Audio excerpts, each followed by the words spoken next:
साथियों, जय हिंद। मेरा नाम डॉक्टर संग्राम पाटिल है। मैं इंग्लैंड में काम करता हूँ। हाल ही में बिहार इलेक्शन के सिलसिले में वहाँ पर एक रैली में यह प्रॉमिस किया गया कि वह अगर इलेक्शन में जीतते हैं, जनता उन्हें जिताती है, तो वह सारे बिहार के सिटीजन्स को, वहाँ के जो रेसिडेंट्स हैं, उनको फ्री में कोरोना की वैक्सीन देंगे। तो इस बारे में आपको जो असलियत है वो दिखाना चाहता हूँ। साथियों, ये गवर्नमेंट ऑफ इंडिया की ऑफिशियल वेबसाइट है। यहाँ पर कोविड-19 के स्टेट वाइज स्टेटस दिया हुआ है और ये ए से लेके जेड तक जो भी अल्फ़ाबेटिकल ऑर्डर में स्टेट्स हैं। शुरू में जो भाजपा के जो रूल स्टेट है, इनमें अरुणाचल प्रदेश में उनका कोalition है, वहाँ पर ज़्यादा कोविड नहीं है। तो आगे बढ़ते हैं बिहार में 1000 तक मौतें हुई है कोरोना की वजह से।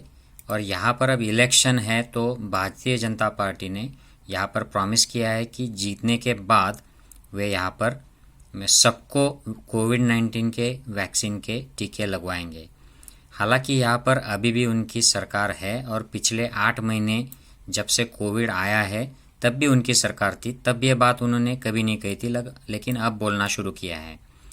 आगे चल के देखते हैं कि आगे गोवा में उनकी सरकार है। ये इंटरनेशनल टूरिस्ट डेस्टिनेशन है। जैसे ही कोविड-19 के बाद बॉर्डर्स खुल जाएंगे, टूरिज़्म शुरू हो जाएगा, तो ये काफ़ी महत्वपूर्ण होगा कि गोवा के लोगों को टीके लग जाए। लेकिन यहाँ पर सरकार होने के बावजूद, स्टेबल सरकार होने के बावजूद, इन लोगों को वहाँ पर प्रॉमिस नहीं किया गया है। अगला स्टेट देखिए, गुजरात, जहाँ से हमारे गृह मंत्री और प्रधानमंत्री आते हैं। यहाँ पर काफ़ी सारी डेथ्स हुई है कोविड से और ये एनआरआई का फेमस डेस्टिनेशन है गुजरात। लेकिन यहाँ पर भी प्रॉमिस नहीं हुआ है लोगों को बचाने के लिए। आगे है हरियाणा, जो बीजेपी रूल स्टेट है। यहाँ पर बिहार से 1.5 गुना ज़्यादा मौतें हुई है। फिर भी यहाँ पर भाजपा की स्टेबल सरकार होने के बावजूद कोई वादा नहीं है। हिमाचल में नहीं है। आगे चल के देखते हैं, कर्नाटका में 10,696 लोग रिपोर्टेड है कोविड की डेथ, फिर भी यहाँ पर कोई प्रॉमिस नहीं है।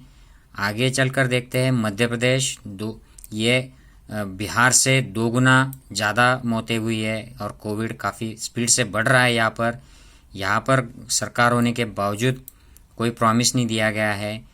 आगे और जाते हैं तो हमें दिखता है उत्तर प्रदेश, बिहार से 6-6.5 गुना ज़्यादा केसेस यहाँ पर मौतें हो गई है। यहाँ पर एक मंत्री की मौत हो गई है कोरोना की वजह से। अयोध्या के फंक्शन में एक साधु महंत, उनको कोरोना हो गया था। अब उनके बारे में कुछ पता नहीं क्या हो रहा है, कोई खबर नहीं आ रही है। तो जहाँ उत्तराखंड देखिए, लगभग बिहार के इतने ही यहाँ पर मौतें हुई है।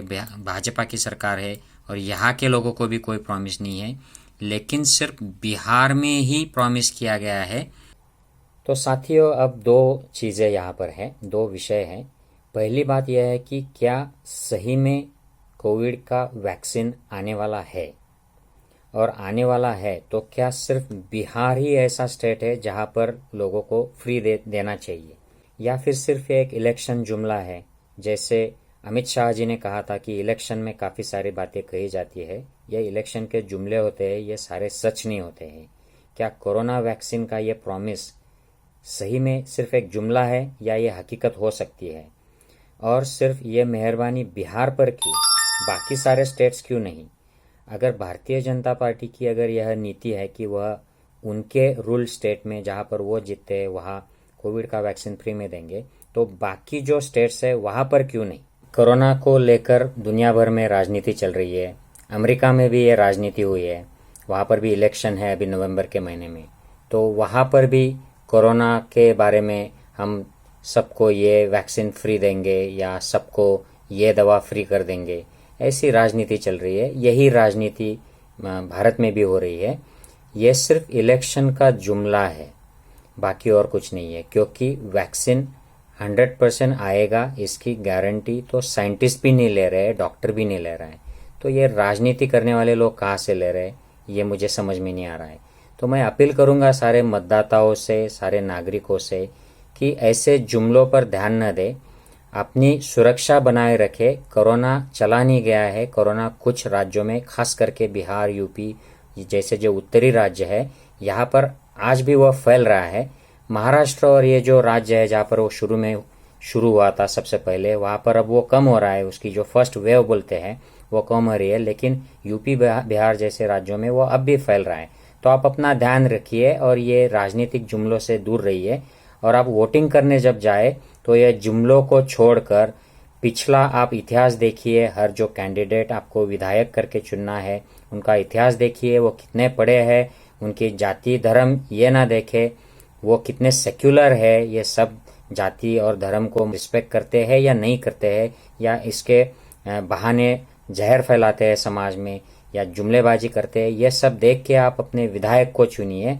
मैं आपको लोकतंत्र को बचाए रखने के लिए शुभेच्छा देता हूँ। जय हिंद साथियों।